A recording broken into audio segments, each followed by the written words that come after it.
สบายดีมาพบกับวิถีชีวิตของบาวบี้สไตล์บาวบี้วันนี้บาวบี้ก็มาฮอตอันจุดสุ่มบอนไม้แล้วบอนพักเที่ยวมาบอนเฮ็ดเวียกบาวบี้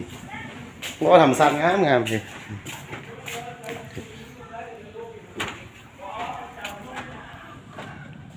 ทำสัตว์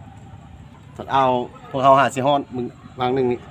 อยู่ที่กองตีนผูหน่อยนึงอยู่บ้านเก่าบ้านเก่าซื้อตั้งอยู่ที่บ้านเมืองเก่าเมืองแม่แข่งเวียงจันทน์เนี่ยพาโลกลางบ้านนิดนึงไอ้น้องเอ้ยพอเขาเศร้าเงินอยู่หลัง2 ชั้นเนาะง่ายพอสมควร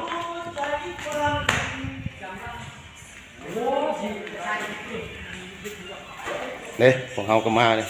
ทีมงานไอ้น้องเขาเดี๋ยว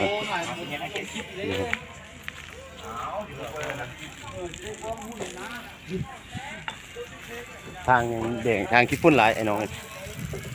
มีทางเที่ยวเข้าอยู่เที่ยว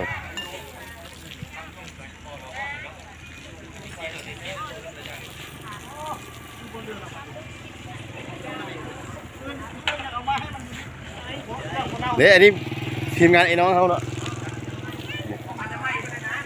ทีมงานไอ้น้องกำลังนั่งสูเชียวยันผิดกฎอัน YouTube บันทายเรื่องกันกินเหล้ากินเบียร์ทางคนเที่ยวทางแล้วก็ทางยากคนพุ่นหลาย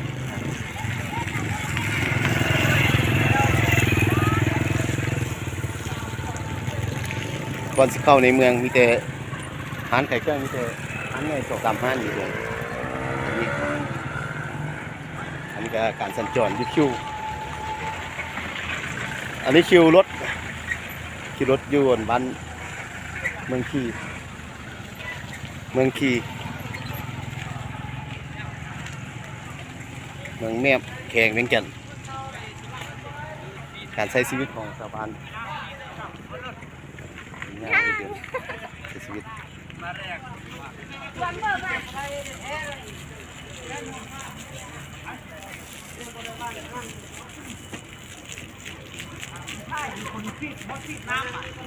ว้าว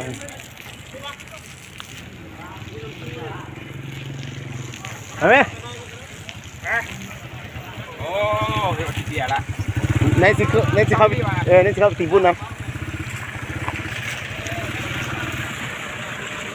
เนี่ยการเดินทางรถท่องเที่ยวที่มาแต่นครหลวงนครหลวงรถตัวนี้เข้าสารคาม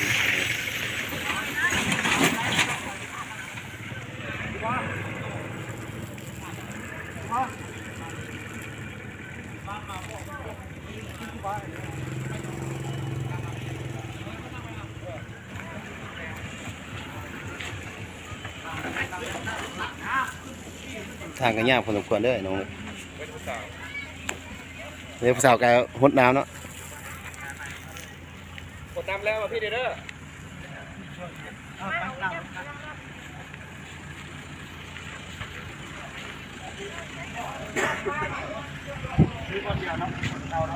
อันที่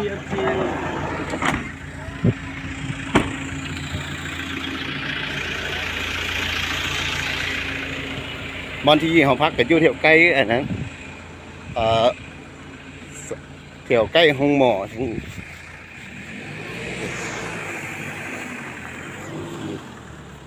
ฝ่ายมือที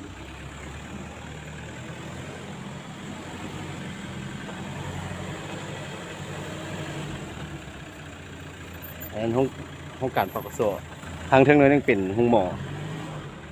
แล้วห้องการชุมชนมันเป็นเขตน้อยที่กำลังพัฒนาเพราะเอาทุ่งนาอันนี้ก็ทีมงานพวกเราที่เลาะแจ้งในการใช้ชีวิตมันค่อนข้างยากที่พวกเขา